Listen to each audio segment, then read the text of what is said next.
One Wisconsin man claims that his wife was killed by a pipe smashing through their car's windshield while he was driving, but a jury disagreed. He was convicted of murder and is now serving life in prison. But now his legal team wants a new trial based on never-before-heard evidence. Erin Moriarty brings us a preview of this week's episode of 48 Hours. On the morning of September 16, 2016, Todd Candhammer told investigators that a pipe flew off a truck, smashed through the windshield of his car, and gravely injured his wife, Barbara. There was a pipe in the ground. No, come out of that tree, off a truck. She later died at a hospital. Here's the area where the pipe went through the windshield. The story didn't make sense to La Crosse, Wisconsin prosecutor Tim Grinke. For one thing, investigators never found the mysterious truck, and Todd Candhammer gave police different accounts of where he was going that morning. It only makes sense one way, is that he caused her injuries, caused her death, and tried to cover it up. A jury agreed. Guilty. In December of 2017, Todd Candhammer was convicted of murdering Barbara. He did not hurt my mom ever. Jessica Service is Barbara and Todd's daughter. He didn't do this, and he deserves to come home. If this could happen to Todd Candhammer, it could happen to anybody. Jerry Buting and Kathleen Stilling are Todd Candhammer's appeals lawyers. They managed to get him back in court for an evidentiary hearing. Good morning, Judge. Morning. This summer, they presented the judge with new pieces of evidence. Here's the pipe coming off, including this pipe demo test that was conducted by investigators after the incident.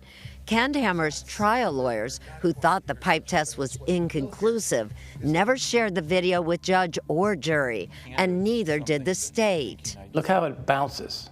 And comes up really high. In your minds, those videos show it could have happened. That's the point, yes. And now both sides await a judge's decision on a new trial. Do you have any concerns at all that you might have convicted an innocent man? Not in this case, no.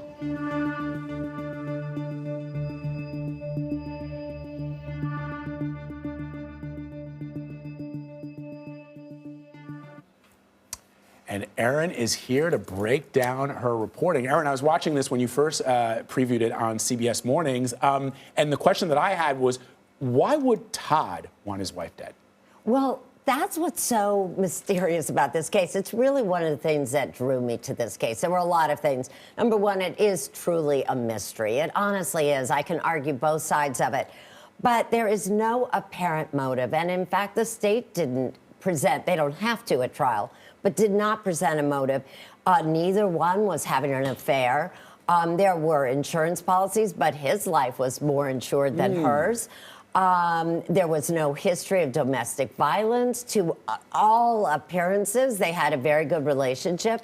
So the state says that Todd just snapped and then killed his wife and then realized he had to stage this accident to cover it up. But here's some of the problems with that.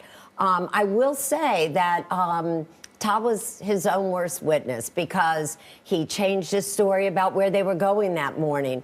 But then I go back to the fact that he really only had about 5 minutes to come up with this very complex staging, if in fact he did.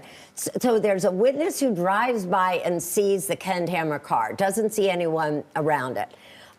Looks at the windshield, it's not broken. That's 8 o'clock. At 8:06, Todd had called 911. So we're talking about 5 minutes where he would have to say, okay, I just killed my wife.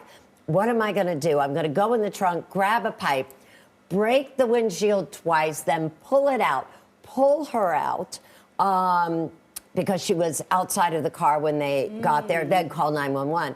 Now, the prosecutor tells me, yes, you could do that in 2 minutes.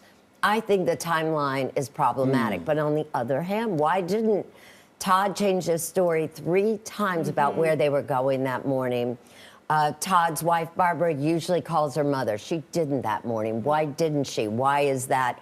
So, oh, and here's another thing that just baffles me, too. So you have all this medical evidence. You have a medical examiner at trial who says it's inconsistent with an accident. Inconsistent. Won't go as far calling it a homicide, but inconsistent with an accident. But then the defense's medical evidence that was presented at the evidentiary hearing later on said it's completely consistent with an accident. In fact, too many injuries, really, to not be an accident, that he couldn't have. And where's the weapon? The state never presented. If he killed his wife, where's the weapon? You know, these are always really sort of fascinating cases, but behind these cases are these families that are being torn apart. And we see that you interviewed one of his daughters. She says they had a great marriage. She's obviously just broken up about this. You know, what has the family been going through? This has been very difficult for them. They still believe in Todd, and not just his kids, but Barbara's mother, at least publicly, believed that Todd was innocent before she died. So they've had to sell the family home.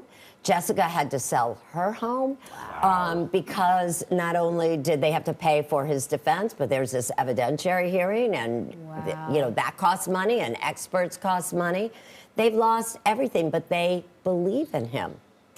That says a lot. This is such an interesting. All of your stories, Erin, are interesting, but this one is definitely high on my list to watch. Thank you very much for coming by to our new studio. Oh, it's so exciting to be here. I'm so happy. Yeah, Congratulations. Thank you. Thank you. You can see Erin's full report mystery on County Road M on 48 Hours tomorrow night at 10, 9 Central on CBS and on Paramount Plus. And if you miss it, you can stream it right here on CBS News Wednesday at 8 p.m. Eastern. Yeah. Right? That's a great thing. We have 48 hours right here. Exactly. Everyone loves 48 hours. Everybody loves that. Yeah.